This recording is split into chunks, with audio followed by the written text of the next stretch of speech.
तो आज हम जिस विचारशील यात्रा पर जा रहे हैं वो हमें सीधे अयोध्या के राज दरबार में ले जाती है। मतलब एक ऐसा दरबार जो हमेशा शक्ति, वैभव और हलचल से भरा रहता है। बिल्कुल। लेकिन आज वहाँ एक अजीब सा मौन छाया हुआ है। हाँ, एकदम। और ये कोई आम दिन नहीं है। सिंहासन के करीब एक युवा राजकुमार बैठे हैं, श्री रामचंद्र। और उनका ये मौन बहुत गहरा है ना? सही कहा। ये कोई साधारण उदासी नहीं है। मतलब ना ही किसी विफलता की निराशा है। उनके पास वो सब कुछ है जिसके लिए एक साधारण मनुष्य अपना पूरा जीवन दांव पर लगा देता है। राजपाट, असीमित संपत्ति, भविष्य की सुरक्षा, सब कुछ। हाँ, लेकिन इन सबके बावजूद श्री रामचंद्र पूरी तरह से मौन है। उनकी आंखों में एक ऐसा ठहराव है जो दरबार के बाकी लोगों को बेचैन कर रहा है। देखिए, ये दृश्य सच में मानवीय मनोविज्ञान और दर्शन का एक बहुत ही गहरा बिंदु है। तो मैं यही सोच रहा था कि जब ये युवा राजकुमार जीवन की सबसे आकर्षक चीजों को देखता है और पाता है कि उनमें से कोई भी स्थायी शांति नहीं दे सकता, तो उस मन में क्या घटित होता है? ये एक बहुत महत्वपूर्ण सवाल है। आज की हमारी इस गहन चर्चा का मुख्य स्रोत प्राचीन ग्रंथ योग वशिष्ठ है। इसमें इसी राज दरबार में महर्षि वशिष्ठ और श्री रामचंद्र के बीच हुए संवाद को रखा गया है। तो इस मौन के पीछे का विज्ञान क्या है? अगर हम इस मौन को केवल एक युवा राजकुमार की उदासी मान लें तो मतलब हम योग वशिष्ठ के मूल संदेश से पूरी तरह चूक जाएंगे। हाँ, अक्सर समाज मान लेता है कि श्री रामचंद्र शायद अपने राजसी कर्तव्यों से भाग रहे हैं। बिल्कुल, लेकिन असल में ये किसी चीज से भागना नहीं है। ये कटुता या निराशा से उपजा हुआ अलगाव नहीं है।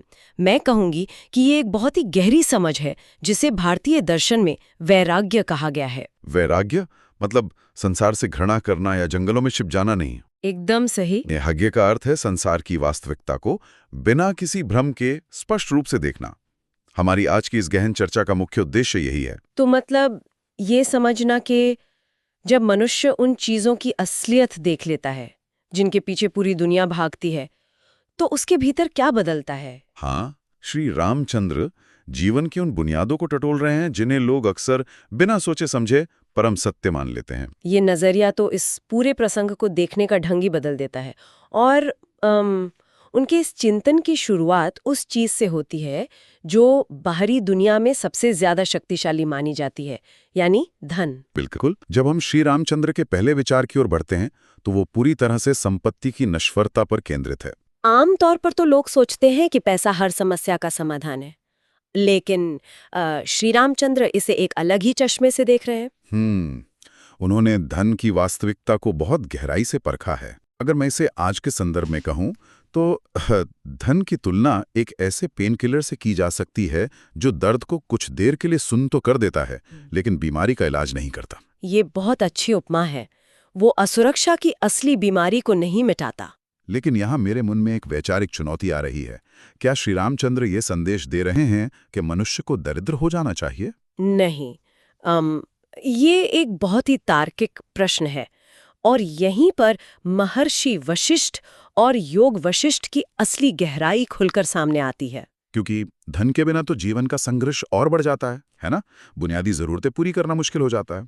तो क्या ये विचार थोड़ा अव्यावहारिक नहीं है? देखिए, इस पूरे ग्रंथ में कहीं भी ये नहीं कहा गया है कि दरिद्रता महान है।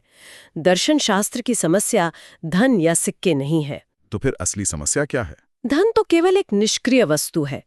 असली समस्या वो मनोवैज्ञानिक अंधापन है, वो अंधा विश्वास कि एक अस्थायी बेचैन मन को बाहरी धन से कोई स्थायी शांति मिल सकते है। मतलब हम पैसे से मन की शांति खरीदने की कोशिश करते हैं। बिल्कुल।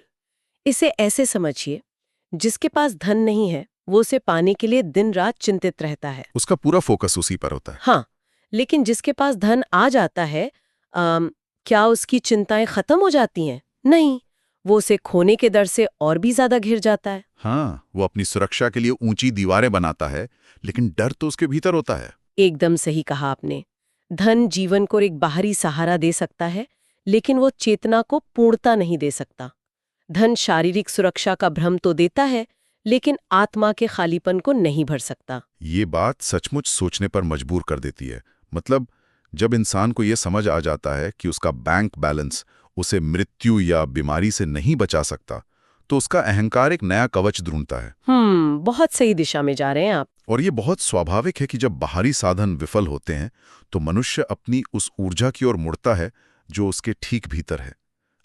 मेरा मतलब है उसका अपना यौवन, उसकी जवानी। श्री रामचंद्र का चिंतन भी ठीक इसी दिशा में आगे बढ़ता है। यौवन की प्रकृति को समझना सच में बहुत दिलचस्प है। ये तो आकाश में कड़कने वाली उस तेज बिजली की तरह है ना? अत्यंत चमकदार, असीमित ऊर्जा से भरी हुई, लेकिन बेहद क्षणिक। बिल्कुल, एक पल के लिए वो पूरे आसमान को रोशन कर देती है और अगले ही पल पीछे सिर्फ गहरा अंधकार छोड़ जाती है। आज के आधुनिक समाज की ओर देखें तो ये बात और भी प्रासंगिक लगती है। मतलब आज की दुनिया तो यौवन की लगभग पूजा करती है। हाँ, हमेशा जवा दिखने की चाहत और उत्पादकता साबित करने का एक अंतहीन दबाव रहता है लोगों पर। लोग ये सोचकर जीवन के गहरे सवालों को टाल देते हैं कि अभी तो उनके पास बहुत समय है, अभी तो वो जवान है। आधुनिक समाज का ये व्यवहार यौवन के प्रति हमारे मनोवैज्ञानिक जुड़ाव को स्पष्ट करता है। मैं इसे एक जैविक अहंकार या बायोलॉजिकल एरोगेंस मानती हूँ। जैविक अहंकार, ये बहुत दिलचस्प शब्द है। हाँ, जब शरीर अपनी पूरी क्षमता पर होता है, हार्मोन्स चरम पर होते हैं, तो मस्तिष्क को ये भ्रम होने लगता है कि ये शक्ति हमेशा ऐसे ही बनी रहेगी। लेकिन श्री रामचंद्र यहाँ यौवन का तिरस्कार तो नहीं कर रहे हैं। बिल्कुल नहीं। वे जवानी को कोई अभिशाप नहीं बता रहे। उनका प्रश्न बुनियादी है। वे पूछ रहे हैं कि यौवन के इस तेज नशे में मनुष्य इतना अंधा क्यों हो जाता है। वो ये भूल जाता है कि समय हर गुजरते दिन के साथ इस ऊर्जा को खाली कर रहा है। एकदम सही। जो चेहरा आज आकर्षक लग रहा है वो कुछ दशकों में अपनी चमक खो देगा। तो फिर इस यौवन का असली उद्देश्य क्या है? तो योग वशिष्ठ के अनुसार इसका सही उपयोग क्या होना चाहिए? अपनी शारीरिक शक्ति को कमजोरों की सेवा में बदलना, अपनी सुंदरता को विनम्रता में ढालना और अपनी ऊर्जा को एक गहरे आंतरिक अनुशासन में बदलना ही यौवन का सबसे सार्थक उपयोग है। मतलब अगर यौवन केवल दिखावे और अहंकार में बीत जाए तो वो एक बहुत बड़े अवसर को राख कर देने जैसा है। बिल्कुल। और यौवन हवा में तो नहीं रहता, वो पूरी तरह से इस शरीर पर निर्भर करता है। हाँ, शरीर। जब यौवन ढलता है तो शरीर की जो कमजोर वास्तविकता है वो सामने आ जाती है। ये शरीर ही तो वो चीज है जिसे मनुष्य सबसे आसानी से मैं मान लेता है। हम इसे सजाते हैं, इसके लिए चिंतित रहते हैं और इसे ही अपनी पूरी पहचान बना लेते हैं। अगर मैं इसे एक उपमा से समझाऊं तो ये बिल्कुल ऐसा है जैसे कोई व्यक्ति एक किराए के मकान में रहने जाए और कुछ ही दिनों में उसे अपना असली और स्थायी अस्तित्व मान बैठे। ये बहुत सटीक उपमा है। वो भूल जाता है कि मकान मालिक कभी भी उसे बेदखल कर सकता है। हाँ, एक छोटा सा बुखार या शरीर में एक तेज दर्द मनुष्य के सारे अहंकार को पल भर में जमीन पर ला पटकता है। कल तक जो सोचता था कि वो सब नियंत्रित कर सकता है, वो एक दर्द के सामने बेबस हो जाता है। और शरीर की ये भंगुरता ही वो बिंदु है जहां श्री रामचंद्र की खोज एक नया दार्शनिक मोड़ लेती है। तो क्या शरीर सिर्फ एक साधन है? हाँ, एक अत्यंत पवित्र साधन। इसके बिना हम दुनिया में कुछ अनुभव नहीं कर सकते। लेकिन श्री रामचंद्र ये देख रहे हैं कि शरीर अंतिम सत्य नहीं है। मनुष्य इसलिए कष्ट पाता है क्योंकि वो शरीर के बूढ़े होने को अपनी हार मान लेता है। बिल्कुल। जब प्रशंसा होती है तो अहंकार फूल जाता है और जब शरीर कमजोर होता है तो व्यक्ति अंदर से टूट जाता है। यहीं पर एक क्रांतिकारी सवाल खड़ा होता है। कौन सा सवाल? अगर ये शरीर लगातार बदल रहा है, विज्ञान भी कहता है कि कुछ ही सालों में हर कोशिका बदल जाती है, तो वो कौन सी चेतना है जो इन सारे बदलावों को एक गवाह की तरह देख रही है? मतलब वो चेतना जो बचपन को भी जानती थी और जो आज के दर्द को भी महसूस कर रही है। हाँ, श्री रामचंद्र का वैराग्य इसी चेतना की खोज है।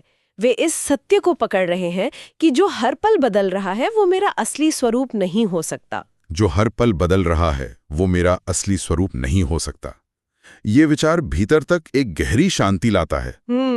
ये एक बहुत बड़ी मुक्ति है। तो हमने देखा कि धन कैसे बिना समाधान दिए फिसल जाता है, यौवन बिजली की तरह गायब हो जाता है और शरीर लगातार टूटता रहता है। अब सवाल यह है कि वो कौन सी शक्ति है जो इन तीनों को अपने अधीन कर लेती है? वो शक्ति है समय। समय मतलब एक ऐसे मौन और क्रूर शासक की तरह जिसके सामने बड़े बड़े राजा और शहर भी धूल में मिल जाते हैं। बिल्कुल। और मनुष्य समय के साथ कोई मोल भाव नहीं कर सकता। कोई संपत्ति समय को रिश्वत नहीं दे सकती। कोई ये नहीं कह सकता कि मेरे पास अभी कुछ काम बचे हैं, थोड़ा रुक जाओ। समय कोई शोर नहीं मचाता, ये चुपचाप पूरे ब्रह्मांड को बदल देता है। और समय की इस खामोश शक्ति को समझने के बाद मनुष्य के सामने केवल 2 ही रास्ते बचते हैं। वो 2 रास्ते क्या हैं? देखिए, हम सभी के भीतर मृत्यु को लेकर एक मनोवैज्ञानिक पर्दा होता है। मस्तिष्क इस सच को अनदेखा करता है। लेकिन जब कोई समय को स्पष्टता से देखता है तो पहला रास्ता ये होता है कि वो बुरी तरह डर जाए। हाँ, उसे लगता है कि समय सब निगल रहा है, तो वो पागलों की तरह सुखों के पीछे दौड़ने लगता है।